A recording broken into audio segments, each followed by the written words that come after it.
All right. Good morning, everybody. Today is Friday. Yay, it's Friday, March 30th, 2018. And this is Before the First Cup with Jules here on UCY.TV. Happy Friday, everyone. It is a chilly 38 degrees, gray, and kind of drizzling here in upstate New York. But I do have to say, the very last little tiny bit of snow is just about gone in my backyard. So I'm pretty happy about that. So when we leave off on Wednesday, we titled the show Biocontrol, Nanosensors, AI, DARPA, Brains, and Mind Driving. And I actually edited that title after I had published the show. It had been B2V, Brain to Vehicle Driving, but Mind Driving was more descriptive. We talked about a lot of crazy things. DARPA, and this is kind of where we're going to kick it off again today. DARPA had released an RFP, I believe, and they had a program listed out on their website called Control Systems in Biology, and they were looking at controlling from the very miniature nano scale all the way up to entire populations of organisms. Now, of course, they could tell you that they're things such as mosquitoes or planaria or something like that, or mice, but remember, they have been doing lots and lots of research in how to manipulate the brain, how to remotely control biological organisms, and that isn't going to stop. So this was quite a surprise to me that they were pushing it forward to be able to use closed loop control of biological systems with implants of some kind, typically nanosensors. They're going to put nanosensors all over the planet, but how are they going to connect these things together? Well, this is where we're going to kind of roll into this one. Came across a few interesting stories, I would say probably last week. First one, this was a couple days ago, March 27th, 2018. Boeing venture capitalist arm backs Internet of Things nano satellite business. Oh, we talked about those little nano satellites before, those CubeSats that are just a few centimeters by centimeters, and they could do them in entire constellations in the sky to be able to connect everything. Boeing's venture capital arm has invested in Myriota, which is a nanosatellite technology startup in Australia that focuses on Internet of Things connectivity in remote locations. Oh, you mean like in the savannas of Africa? I don't know. Well, this is the first investment of Boeing's Horizon X venture, and it is made in the company outside the U.S. And since the 10th of April of last year, the terms of the investment were undisclosed, but Myriota raised $15 million in Series A funding, blah, blah, blah. Their technology enables two-way communication, two-way, not just one-way, not just sending data out, but sending commands in, two-way communications between ground-based microtransmitters and nanosatellites in low Earth orbit to securely share data over narrow bandwidths. Founded in 2015, Myriota envisions its system for usage in the defense sector. Of course it does, along with potential applications in logistics, agriculture, environmental, and maritime industries where traditional IoT network connections can be difficult. And we're going to look at some strange maritime industry with building sensors that DARPA is working on. It was pretty frightening. We formed Myriota to solve major connectivity problems. Hundreds of millions of devices out there surveilling everything on the planet that need to communicate but do not have a cost-effective, battery-friendly network to do so. Myriota's technology influences how we think about space-based communications and connectivity in remote locations, so we can bag, tag, and track you anywhere. Boeing started Horizon X to invest in companies that specialize in technologies for areas such as autonomous systems, energy storage, advanced materials, augmented reality systems and software, machine learning, and hybrid electric propulsion. And that would be for things such as self-driving cars. All right, so then there was an update. SpaceX, Elon Musk's space company, has been doing a whole bunch of launches from Vandenberg Air Force Base. And I had looked at one point. I'm pretty certain that they are connected to the Space Command section of our military as well. So SpaceX was working on their 5th launch, and it is now on track for today, which I don't know if it took off, but it was listed as 7:13 a.m. Friday. The primary mission of the launch is to send the 5th set of 10 Iridium Next satellites into orbit. And we've read about these before. They are making the biggest upgrade in the sky we have ever seen. We are having an issue with one of the 10 satellites, so we are going to postpone it because it was supposed to take off Tuesday, but then they said it was going to be Friday. According to Iridium, the next satellites will replace the world's largest commercial network of low Earth orbiting satellites in what will be one of the largest tech upgrades in history. Ding, ding. Iridium, which bills itself as one of the only mobile voice and data satellite communication networks that span the entire globe, partnered with Thales Alenia Space for the manufacturing, assembling, and testing 81 Iridium Next satellites, at least 75 are which to be slated to be carried to space by SpaceX over a span of 8 total launches. So there you have it. And what's even better, here's the next one, March 26, 2018. As the industry launches new products, the military cannot decide what to buy. Oh, what a problem to have. The latest Pentagon review of how the U.S. military should buy space communications is expected to wrap up in the coming weeks. And the likely conclusion is that the military needs a mix of government-owned satellites as well as commercial services. Now, we've seen in shows in the past where Elon Musk and SpaceX are leasing space from NASA, and they got all kinds of funding, and they were given facilities and people, staff to use to help get their program off the ground. There's been taxpayer dollars going into a lot of this. There is not much clarity or consensus, however, on how the Department of Defense and the military services should go about buying services from the private sectors at a time when the market is offering more choices and competitive pricing than ever before. The problem is a military culture that wants to buy hardware the old-fashioned way and fears change. They say institutions are not fit for the needs that we have today.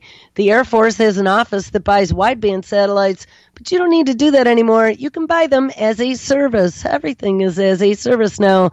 SATCOM services are the responsibility of the Defense Information Systems Agency and are an entirely different organization with a separate chain of command and budget. So when your organization is fractured like that, it is hard to make good decisions and trade-offs. That's why we see the military struggling. Space communications is just one area where the Pentagon is paralyzed by indecision. This is a problem seen across most space programs, says Fred Kennedy, director of the Defense Advanced Research Projects Agency's Tactical Technology Office. DARPA is looking to shake up the established order with a new program called Blackjack that seeks to bring commercial space technologies into the military. There is a fear of change at the Pentagon that puts us in a kind of a frightening place of risk aversion. We are paralyzed by the thought of moving to a new architecture. But with Blackjack, we are going to go marry up with the commercial sector and suck more into the machine with our slimy tentacles. And among the hot technologies are, guess it, new low Earth orbiting constellations, maybe like those little microsatellites. Kennedy would like to see the military adopt some of the business ethos of the space industry that mass produces satellites and doesn't test, check, and review everything until the cows come home. We have to get out of that mode. Kennedy hopes to see the Blackjack program influence not only how the military buys services, but how it builds its own constellations. And the Air Force is participating as well. I wonder if it was Vandenberg. Well, we figure out how to service the warfighter directly, and there has to be a more commercial leverage. That means that the government has to sign up deals with up-and-coming satellite service providers everywhere. And if we don't get in early, these folks are going to march off their commercial customer requirements, and we'll never get our hooks in. Like I said, slimy tentacles. Those hooks are the military capabilities that commercial companies may not be thinking about as they build their systems, right? Like how to seek and destroy. But it'll be more helpful to do now that as constellations are being developed, says Kennedy. DARPA's interest in small satellite services reflect a growing consensus that these constellations are better positioned than large geosynchronous orbit spacecraft to survive enemy attacks in a future war, right? Future space war. It is known quality and everyone understands geosynchronous satellites, but as a result, it doesn't have the benefit of sanctuary it once had. We have to decide, do we want to continue to play there or do we want to look for other alternatives? And I think the answer is probably both. DARPA has $10 million in the 2018 budget for Blackjack, and it is requesting $15 million for 2019. The demonstrations are planned for 2021, and we can show that we can leverage commercial constellations and provide real capabilities to the warfighter. According to industry sources, companies likely to compete in the Blackjack program are, oh, you guessed it, Iridium, the ones that SpaceX is launching from the Vandenberg Air Force Base, as well as SpaceX, Telsat, and LeoSat. Former Assistant Secretary of Defense for Space Policy, Doug Lavero, said the most worrisome threat to satellites is jamming. Everyone worries about cyber attacks, but these are harder to pull off than simply jamming signals. That can be done by almost anybody. Wink. Some guy in the middle of a field with a TV truck can do the jamming, he says at a Defense One conference March 14th. Satellites are in geosynchronous orbit mostly for convenience, and you launch as few satellites as you can, putting them into geosynchronous orbit and communicating with each other. And the 4 satellites I have can cover the Earth, and it just doesn't happen to be a very good place to fight from. Lavero recalled that, they're talking about doing space wars. Lavero recalled the classified military communication constellation known as AEHF, and it was originally designed to be inclined orbits where satellites would be safe from attack. But after the Cold War ended, we thought wouldn't it be more convenient and cheaper to put them into geosynchronous orbits? Yes, but not the militarily wise thing to do. So they can't be jammed easily, and you can only see one satellite overhead and not use the others that are out there. And it's a much better way to place satellites than in 4 traditional orbits that the DoD uses. So today we are operating a hybrid commercial and military architecture, but that wasn't done deliberately. It's put together over time in a hodgepodge. And speaking at the Defense One event, one of the big takeaways is that the Pentagon is spending way too much money on ground equipment. Everyone thinks satellite services are expensive, but 75% of the wideband enterprise cost resides on the ground, not in space. The user terminals and ground infrastructure is due for changes because we need some common interfaces. Ding, ding. And we've heard that before. We really didn't get a lot into it, but this whole FirstNet rollout network for first responders and 911 providers across the country by AT&T, Camille did all kinds of research on that, and I will link to her Steemit post that she posted her research on. It was very extensive, and she pointed out a very interesting point. They're using a lot of this first responder, and now it looks like military need to roll out these new communication technologies that are going to invade a lot of our private space. They'll be able to surveil, bag, tag, and track from every level. It'll be done, of course, with the need to roll out 5G, and we're going to look at some of that. All right, so let's take another step forward because that story was getting long and boring. Raytheon and DARPA are developing technology to control drone swarms. And I think we touched on one of these stories the other day, but I wanted to bring this back in because drones have now been commercialized and they're being used by the military. They're going to have all kinds of tracking in the air. They are working on some of those systems right now. With Verizon was one, and the FAA and some other groups. There were quite a number of corporations that were going to be involved in the whatever they call it, the radar is going to be watching so they don't have mid-air collisions. Raytheon, whose stock is going off the charts, is developing technology for soldiers to control unmanned aerial vehicle swarms with voice and gesture commands. the technology, so it's not just going to be by using your mind, which we read about emotive doing.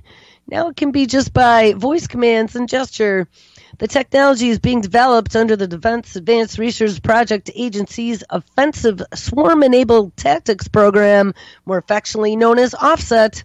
And Raytheon Technologies Division is developing a visual interface that allows for drag and drop creation and manipulation of swarm tactics, which is a game-based simulator to evaluate those tactics, and a physical swarm testbed to perform live tactic evaluation. So these are going to be the seek and destroy, drag and drop video game simulation killer drones. DARPA has also awarded contracts to Northrop Grumman Mission Systems and Lockheed Martin. So no, these aren't going to have any type of explosives or laser weapons on them. Nah.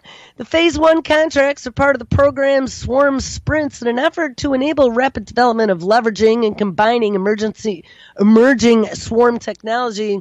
And Swarm Sprints focuses on 5 key areas: swarm tactics, swarm autonomy, human swarm teaming, which that sounds kind of scary, virtual environment, and physical testbed. Raytheon swarming technology will be applied by DARPA in unmanned systems meant for multiple domains, not just unmanned aerial systems. We imagine seeing swarm tactics where you will be conducting reconnaissance with a swarm of air and ground robots. Oh no! And by identifying ingress and egress points, or perhaps identifying novel ways to construct a perimeter of an area of operations. The United States is playing catch-up in developing swarm technology because, of course, the Chinese are ahead of us. Chinese companies are setting records in unmanned system swarming. In June of 2017, the Chinese Electronics Technology Group Corporation set the record for fixed-wing unmanned aerial vehicles flying 119 systems in a swarm. Then in December of 2017, researchers from the Chinese state-run National University of Defense Technology used more than 24 unmanned aerial vehicles to complete a simulated reconnaissance mission. Also in December 2017, Chinese firm Aang set the world record for the largest swarm ever deployed, using 1,180 unmanned aerial vehicles in a performance closing the Global Fortune Forum in Guangzhou. Swarming technology has purportedly already been used in combat. The Russian Ministry of Defense claims its ground forces were attacked by a drone swarm in January of 2018. So what do you think of that? So now let's step this right up, because another story came across my feed, and this was February 28th, 2018. The FCC was voting on infrastructure rule changes to speed up the implementation of 5G networks. Well, of course they were, because this is going to impact our world. The FCC votes in March as to whether to eliminate certain requirements for building wireless infrastructure to help speed up the development of super fast 5G networks. Republican Commissioner Brendan Carr announced that the agency will vote on whether to effectively exempt smaller transmitters crucial to 5G from reviews related to their environmental and historic preservation impacts. Yeah, don't worry about the environmental impacts. Every 500 feet in your community outside of your kid's bedroom window. They will also limit a permitting process for larger construction projects linked to wireless. So they're going to limit permits. They're going to limit permitting processes. They're going to cut down the red tape. 5G networks require more transmitters and cell sites to be placed on buildings, streets, and other structures, and that would be throughout your environment. And AT&T, Verizon, T-Mobile are all racing to build up 5G networks, as they've been pushing the FCC to speed up its process that it takes to get new infrastructure and equipment approved. So this 5G Internet of Things, all connected back to the satellite Internet of Things, is going to be how they keep tabs on everything that is going on with all of their sensors.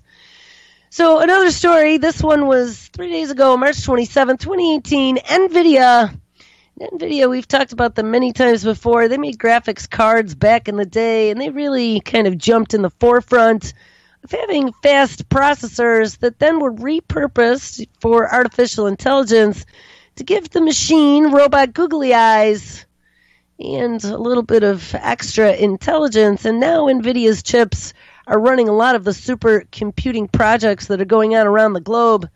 NVIDIA and ARM take deep learning to the Internet of Things. Oh, how great is that? NVIDIA and ARM announced that they are partnering to bring deep learning to billions of mobile consumer electronic devices in the Internet of Things devices that are anticipated in the future. Billions, people, with a B. Under this partnership, the two chip companies will integrate the open source NVIDIA Deep Learning Accelerator architecture into ARM's Project Trillium platform for machine learning. Yeah, the Trillium. The collaboration will make it simpler for IoT chip companies to integrate AI into their designs and help put intelligent, affordable products into the hands of billions of consumers worldwide.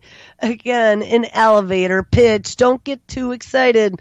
The Internet of Things aims to make everyday objects smart and connected through processors, sensors, and other electronics. This is a very exciting announcement, says Vice President at NVIDIA, and we can add deep learning architectures to systems. But what's the next step? Well, all the Internet of Things devices that are coming in our future, whether it's a smartphone or a camera, all of those devices will do inferencing. ARM is the largest IoT company in the world, based on NVIDIA's Xavier AI chip, the autonomous machine system on a chip. It is a free open architecture to promote a standard way of designing deep learning accelerators. Accelerating AI at the edge is critical in enabling the IoT vision of connecting 1 trillion IoT devices worldwide. This should be horrifying to everybody. Today we are one step closer to that vision by incorporating the NVDLA processor into the ARM Project Trillium platform, as our entire ecosystem will immediately benefit from the expertise and capabilities of our two companies bring in AI and IoT together. The integration of these two projects give deep learning developers high level of performance as they leverage ARM's flexibility and scalability across a wide range of IoT devices. This is a win-win for IoT, mobile, and embedded chip companies looking to design accelerated AI solutions. NVIDIA is the clear leader in AI, and ARM is the leader in IoT, so it makes a lot of sense for them to partner on their intellectual property. And here's another one. This is from the same day. And this was out of NVIDIA's website itself. Robotics Reimagined. NVIDIA releases Isaac software development kit to accelerate creating autonomous machines. So these aren't just going to be autonomous machines. These are going to be autonomous IoT devices that do their own thing and feed back data. And we found out that some of these new communications are going to be two-way, up and downstream, so they can send commands from space. Unveiled at the GPU Technology Conference, and that would be the Graphical Processing Unit, by NVIDIA co-founder Jensen Huang. The Isaac Software Development Kit is a collection of libraries, drivers, and application programming interfaces, as well as other tools. This SDK will save manufacturers, researchers, startups, and developers hundreds of hours by making it easy to add AI into the next generation of robots for perception, navigation, and manipulation.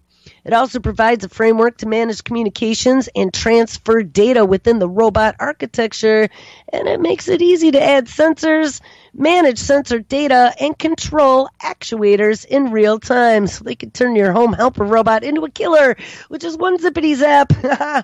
Part of the SDK is Isaac Sim, and that is a simulation environment for developing, testing, and training autonomous machines in the virtual world, right? Because then they can teach themselves.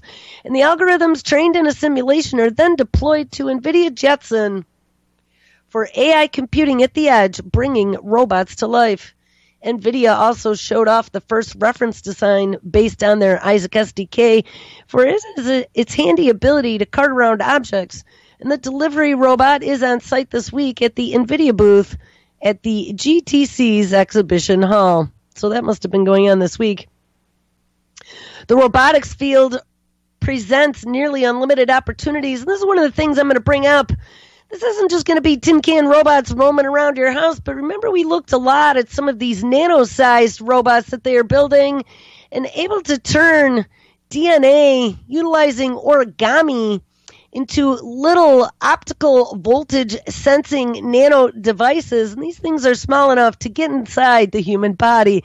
And if we have time, and it looks like we're actually going to get back there today. The Isaac Sim is tightly coupled to the tools and the framework presented in the Isaac SDK, enabling a seamless transfer of data and algorithms to and from the physical robot, which is really freaky, which is vital for accelerating robot development at warp speed. Exactly what we want.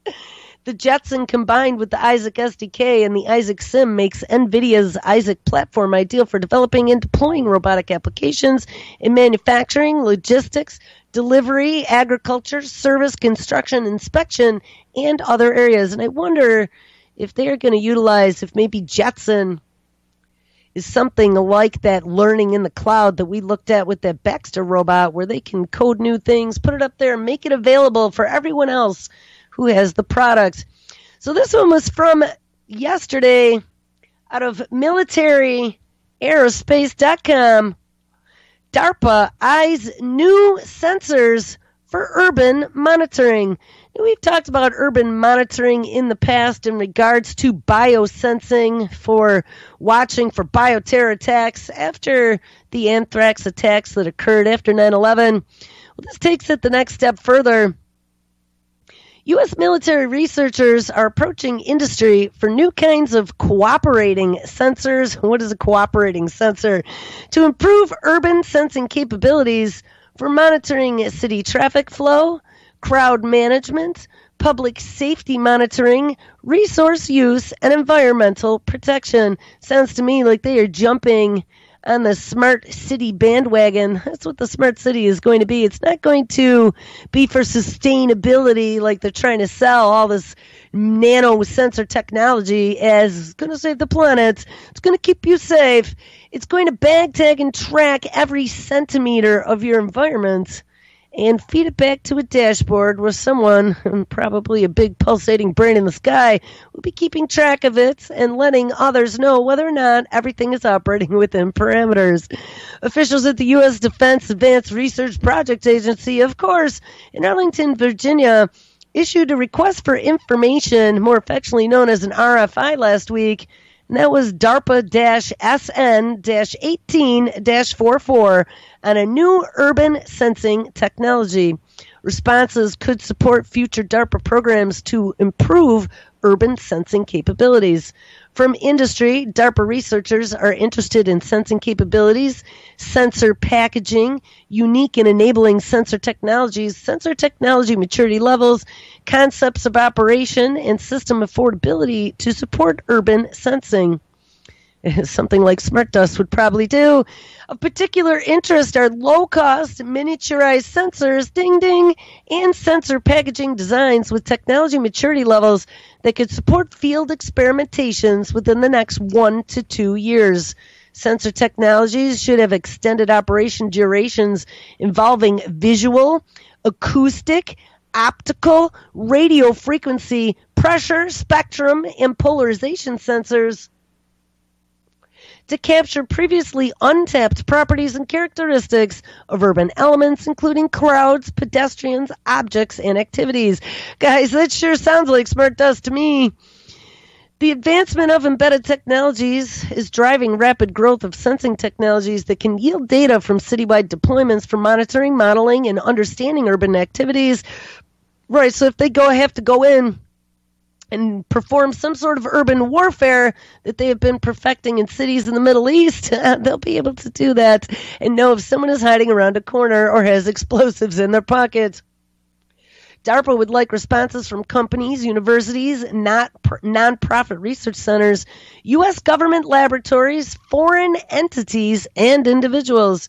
Responses should involve technologies at least as mature as component and breadboard validation in the laboratory. Then it goes on and on and on with all of the tag listings for the types of things that they're looking for. So here's another one, March 27th. 2018, first that I've seen a demonstration of this, but there's actually a little video in here that's demonstrating it. One of the smartest tunnels ever built. New video explains how technology will keep Seattle drivers safe. Seattle and a smart tunnel. Leave it to high-tech city above ground to build a high-tech roadway underground. Seattle's SR-99 tunnel project has a number of noteworthy engineering and construction milestones, but as crews work to wrap everything up, the Washington State Department of Transportation revealed on Tuesday how much work remains on their smart system and the operational and safety role that all of that technology will play. Right, it'll keep you safe. Earlier this month, Seattle Tunnel Partners completed work on a double-deck highway, and workers installed the last of 1,152 road panels that locked together to form a lower northbound roadway. But there is still much work to be done to install and test the equipment that will ensure the safety of the drivers who use the 2-mile route. And they shared some details in a new blog post and a video which explains how ventilation and fire suppression systems will work. More than 300 cameras will monitor traffic and security at all times as part of the incident detection program. Automatic ventilation systems are designed to keep the air quality and the visibility high, and automated sprinkler systems are designed to put out a fire quickly at its source. After years of watching Bertha, which is the giant tunnel machine that bores churn beneath the city and decaying Alaskan Way viaduct, more numbers attached to the project show just how far we've come. They have put in 95 miles of electrical wiring, 21 miles of sprinkler pipes, 15 miles of lights, 13 miles of fiber optic cabling, and 8 miles of linear heat detectors. They say that thousands of components will be needed to be tested at least 3 times, once to make sure they work, then to make sure they work as a system, then together with other systems to make sure that all systems are integrated and functional. Once they give the go-ahead, they will hand the project over to a different contractor to align the existing SR-99 and build a final wrap connection to the tunnel. The agency estimates the traffic could be flowing in the tunnel as early as this fall. And smart tunnels are in our future, people. Smart roadways, smart buildings, smart bathrooms. It's all going to be about bagging, tagging, and tracking. So now let's get to some of the sensors. This one caught my attention at the beginning of this week. Scientists, this is out of ScienceDaily.com, March 22nd, 2018. Scientists develop tiny tooth-mounted sensors that can track what you eat. Now remember, one of the big pushes into the Internet of Things is going to be in the healthcare marketplace, and getting these little tiny nanosensors into you somehow to be able to pull biostatistics. Wireless real-time monitoring could add precision to the linkage between diet and your health. Engineers have developed miniaturized sensors that, when mounted directly on a tooth and communicating wirelessly with a mobile device, can transmit information on your glucose, salt, and alcohol intake. Oh no! Researchers note that future adaptations of these sensors could enable the detection and the recording of a wide range of nutrients, chemicals, and physiological states. Monitoring in real time is what happens in and around our bodies. Monitoring in real time what happens in and around our bodies can be invaluable in the context of healthcare or clinical studies, but not so easy to do. That could soon change thanks to a new government-mandated, no, it doesn't say that, but it could be someday, new miniaturized sensors developed by researchers at Tufts University School of Engineering that, when mounted directly on a tooth and communicating wirelessly with a mobile device, can transmit information on glucose, salt, and alcohol intake. The research to be published soon in the Journal of Advanced Materials. Researchers note that future adaptations of these sensors could enable a detection and recording of a wide range of things. Previous wearable devices for monitoring dietary intake suffered from limitations such as requiring the use of a mouthguard, bulky wiring, or necessitating frequent replacements as the sensors rapidly degraded. Tufts engineers sought a more adaptable technology and developed a sensor with a mere 2 millimeter by 2 millimeter footprint that can flexibly conform and bond to the irregular surface of a tooth. In a similar fashion to the way a toll is collected on a highway, the sensor transmits its data wirelessly in response to an incoming radio frequency signal. The sensors are made up of 3 sandwich layers, a chemical bioresponsive layer that absorbs the nutrient or other chemicals detected, and then outer layers consisting of a 2 squares shaped gold ring, and together with 3 layers, they act like a tiny antenna on your tooth, collecting and transmitting waves in the radio frequency spectrum.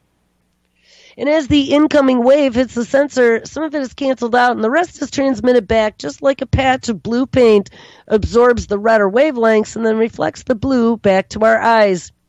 The sensor, however, can change its color. For example, if the central layer takes on salt or ethanol, its electrical properties will shift, causing the sensor to absorb and transmit different spectrums of radio frequency with varying intensity. That's how nutrients and other analytes can be detected and measured. In theory, we can modify the bioresponsive layers in these sensors to target other chemicals. Oh no! And we can really we are only limited by our creativity. That's what I've been saying for a very long time. We have extended common RFID technology to a sensor package that can dynamically read and transmit information on its environment, whether it is affixed to a tooth, the skin, or any other surface. So what do you think of them apples? Well, it gets even better. Creation of sensors in our environment, bagging, tagging, and tracking from every region of the planet. Well, DARPA, this was released yesterday. DARPA says that it wants to weaponize sea creatures to spy on enemy submarines. Oh, yes. It's got a little picture of a dolphin with a machine gun and a military hard hat on. When it comes to military secrets, it is often said that loose lips sink ships. Well, now that phrase must evolve. If the U.S. military has its way, then loose-lipped fish will start seeking submarines. America's Defense Advanced Research Project Agency, more affectionately known as DARPA, has announced a new plan that involves hijacking the senses of various aquatic life forms in order to keep better tabs on what happens in the water surrounding the U.S. and her allies. The plan is to try and create some sort of equipment that can sense fish and their movements, the logic being that these animals will be able to spot strange, mysterious submarines moving in the water a lot easier than any man-made technology like their drone swarms they already have underwater. According to DARPA, the ideal solution would be to find a way to tap directly into unaltered marine life forms. But if this doesn't work, they are not above some old-fashioned genetic experimentation, oh no, to try to create a super spy fish, a real-life James Bond, if you will, that would be able to report back to headquarters about the various anomalies that might be invading the oceans. DARPA is also eager to clarify that any genetically altered fish would be tested thoroughly in its control facilities. Of course it will, before being allowed into the ocean, and nobody is interested in kicking off a mutant genius fish apocalypse. Well, let's hope not. Presumably, they won't start by making sharks super smart, but then you can never tell with DARPA. And according to the program manager, Lori Adornato, the Persistent Aquatic Living Sensors, more affectionately known as PALS program, offers a lot of advantages, providing scientists with a way where they can read fish's minds from a distance. Oh, God. It never ceases to amaze me.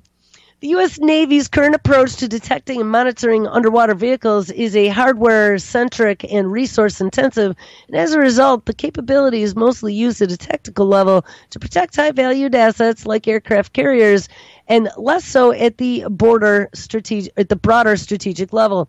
If we can tap into the innate sensing capabilities of living organisms that are ubiquitous in the oceans, we can extend our ability to track adversarial activity and do so discreetly on a persistent basis with enough precision to characterize the size and the type of the adversary's vehicle.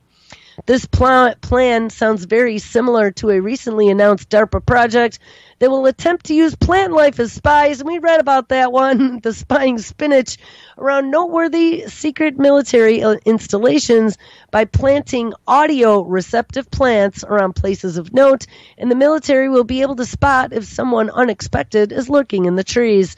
And of course, one has to wonder why DARPA would be so eager to announce their plans for a flora and a fauna-based espionage when their projects are just in their infancy. As with seemingly ridiculous schemes that China is working on, it does seem like it makes sense to try and keep these projects secret so that potential enemies are unaware of the full technological might that the military possesses, especially when it comes to formulating invasion plans or covert spy missions. On the one hand, if you learn to communicate with sea creatures and you want the street cred that comes from announcing your achievement far and wide, more likely, though, it is that DARPA's gonzo announcements are masking other research projects, and if the military can convince its enemies that even the fish are on our side, they may not think too hard about what else DARPA might be developing to deploy in the sea. Perhaps we should all be on the lookout for super smart robot sharks with jetpacks after all. That was pretty funny. All right, so now on Wednesday, I believe, we read a story out of Mashable titled IBM Unveils the World's Smallest Computer with Blockchain at Think 2018. We found out that this new little micro sensor will be the size of a grain of sand, and it will be able to think and do AI and put things on the blockchain. We also found out, we mentioned this one earlier today, that they are now working on DNA origami as a novel avenue for creating next-generation optical voltage sensing nano devices. Well, there's another one out of the University of Virginia, which happens to be right next door, or very near. Actually, I don't know if it's right next door. It's in the same city as DARPA. Researchers received DARPA funding to shrink computer memory. In the case of smaller is better, a team at the University of Virginia has received a $3.4 million grant from, of course, the Defense Advanced Research Project Agency with the goal to shrink computer memory bits to a nano scale. Using tiny magnetic structures called skimerons, researchers hope to reduce the amount of energy needed to move memory and expand memory capabilities in the same amount of space. The University of Virginia team consists of some really smart people, and other co-principal investigators include some other really smart people, and the program kicked off earlier this month in March. With recent engineering developments, solid-state computing systems have the potential to overcome limits faced by present electronic memory, digital logic, and sensors. The engineers think to employ skimerons, which are objects in a magnet, where magnetic direction reverses itself spatially from inside and out, and blah, blah, blah. We really don't care how skimerons work. Just know that they are going to be able to add large amounts of memory storage to some of these nano DNA robots that might even be able to be controlled from the sky. All right, here's another one. March 29th, yesterday, that caught my attention because of the little picture of the little mousey with this tiny little nano QB device with a tiny little nano probe stuck into his tiny little brain.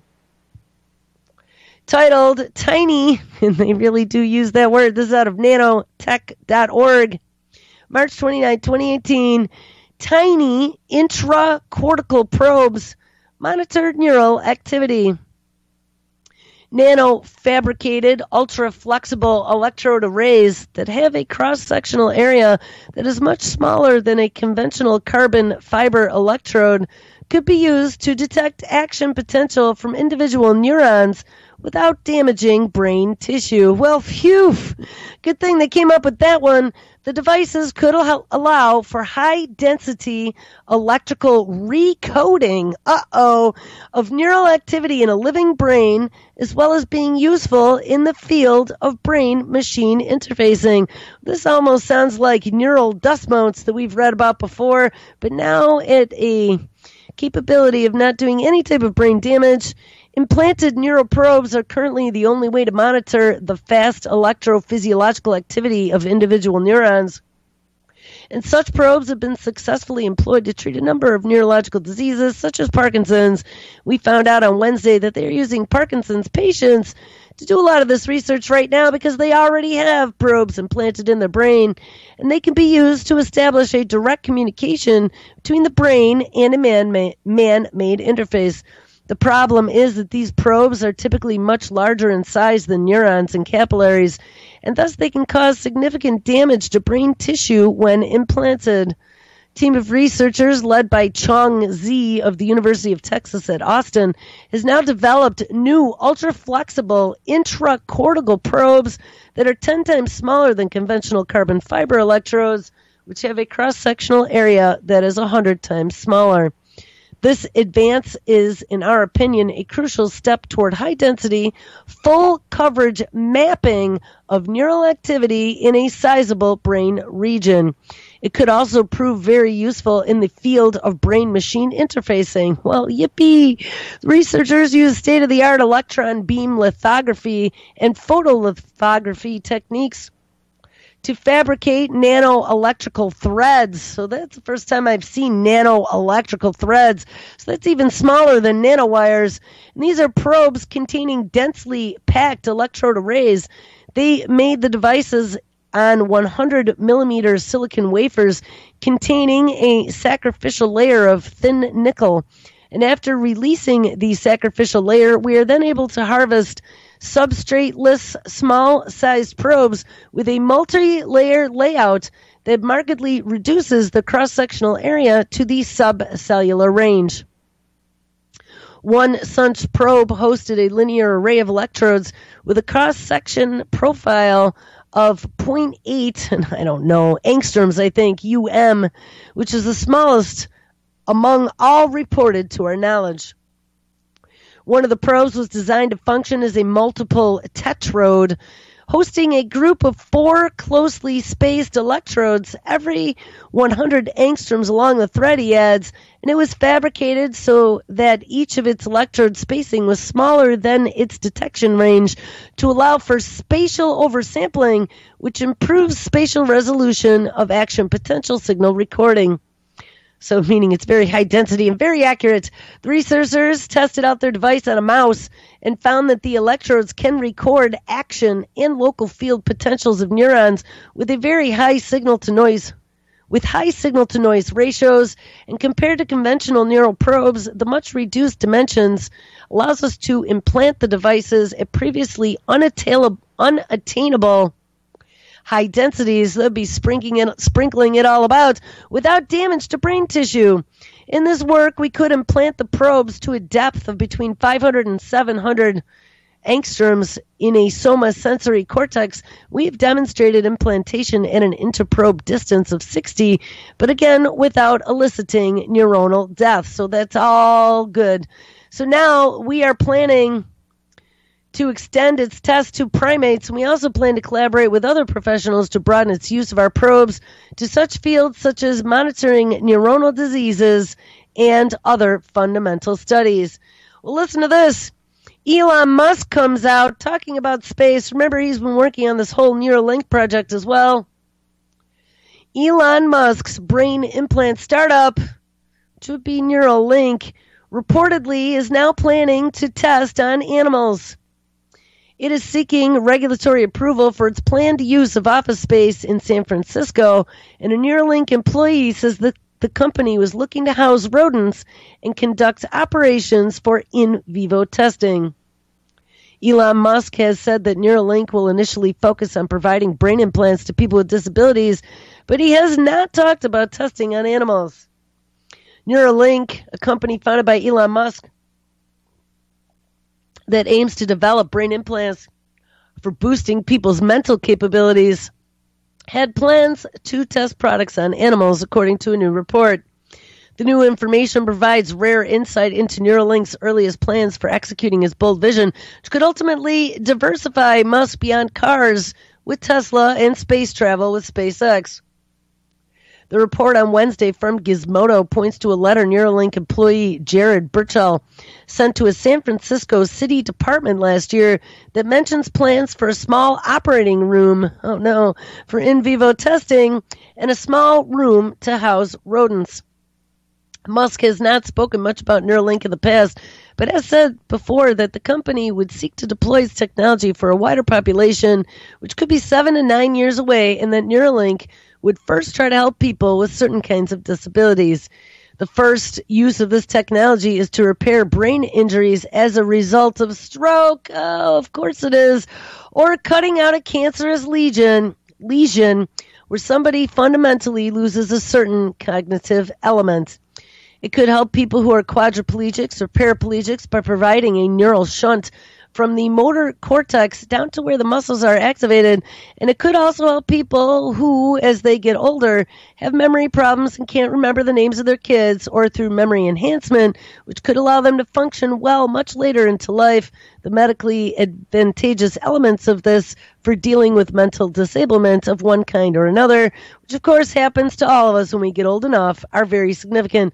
We read a story last week, or maybe it was even this week, about DARPA working on an implant that they were talking about being able to restore memories to Alzheimer's patients and be able to do a feedback loop to strengthen those memories that they've recorded. Based on conversations with Musk, he did not touch on animal testing, but the letter from Burchell noted that the company was looking to abide by law with its research efforts. This will allow the Animal Biosafety Laboratory Level 1, and the use of rodents is exempt from the Animal Welfare Act, which is really horrible to know. The Gizmodo report says that an architect subsequently told the city that the company was looking outside of San Francisco to set up a lab, and that Neuralink had begun sponsoring research at the University of California, Davis. Oh, that's not surprising. That's another mad science lab where they do lots of different crazy things, including CRISPR research and genetically modifying cows and things of that nature. But ultimately, Neuralink did receive approval from the California State Public Health Department to keep and use its animals at its San Francisco headquarters. It is not certain that animal testing has begun, though Neuralink did not immediately respond to a request for comment. So now to move on to a little more brain-related, but back to DARPA this time. We aired an encore the other day. This was on Thursday, I think, titled Military Industrial Complex, Space and Suspended Animation. We took a look at some of the plans that they've been talking about with suspended animation and extended space travel, being able to slow down the body and the metabolic processes within the body to extend the time that you might be alive. Gabby Giffords was one of the people that they experimented on with that procedure, and it also mentioned a Buffalo Bill who had gotten a traumatic head injury that they did that with, where they cooled them down with a saline solution so that the brain would not require as much oxygen. Well, listen to this. DARPA has now announced, and this was yesterday, March 29, 2018, DARPA wants to slow life to save life with a program that extends the quote-unquote golden hour. When troops are wounded, time is precious, and this is out of MarineCorpChimes.com. When troops are wounded, time is precious, and that is why the fast-ticking minutes that follow such an event are called the golden hour. Get the right care within the right time and you survive. Get the wrong care or an evac takes too long and you are dead. And while major efforts across the government push to advance medical technology in the field and speed up the vehicles that carry troops for top treatment, one new effort is trying something even more ambitious, and that is slowing life to save life. Researchers at the Defense Advanced Research Project Agency, more affectionately known as DARPA, recently launched a 5-year project dubbed biostasis. Oh, what a good name. The program will, quote, leverage molecular biology to develop innovative ways of controlling the speed at which living systems operate. So maybe this is part of their biological control program. Who knows? But it seems a little bit interesting that they are touching on this now. So they want a way of controlling the speed at which living systems operate. And by doing that, they hope to extend the golden hour before it is too late. How about even speeding up the golden hour? At a molecular level, life is a set of continuous biochemical reactions, and a defining characteristic of these reactions is that they need a catalyst to occur at all. Those catalysts are proteins and large molecular machines that transform chemical and kinetic energy into biological processes. Our goal with biostasis is to control those molecular machines, and that is one of the things that Eric Drexler talked about, molecular machines and nanotechnology, and to get them all to slow their roll down at about the same rate so we can slow down the entire system gracefully, should be a graceful shutdown, and avoid adverse consequences when the intervention is reversed and wears off. The program starts small, first aiming at slowing certain processes within cells, and then slowing whole cells, and then later tissue processes, and then onto the entire organism. Oh, this is horrifying. But the goal isn't simply to slow down processes, but to do it without damaging the processes when they return to a normal speed. Of course it is. Our treatments need to hit every cellular process at the close and very same rate, and with the same potency and efficacy. We can't focus treatments to interrupt just a subset of a known critical processes, because the wrong kind of slowdown in the wrong sequence or at different rates could kill a cell. Right, double-edged sword always is. So to avoid these problems, DARPA wants to put their efforts on the protein level, and this might be a good place to pick up artificial protein synthesis next week, Wednesday, and they're looking to nature for some clues.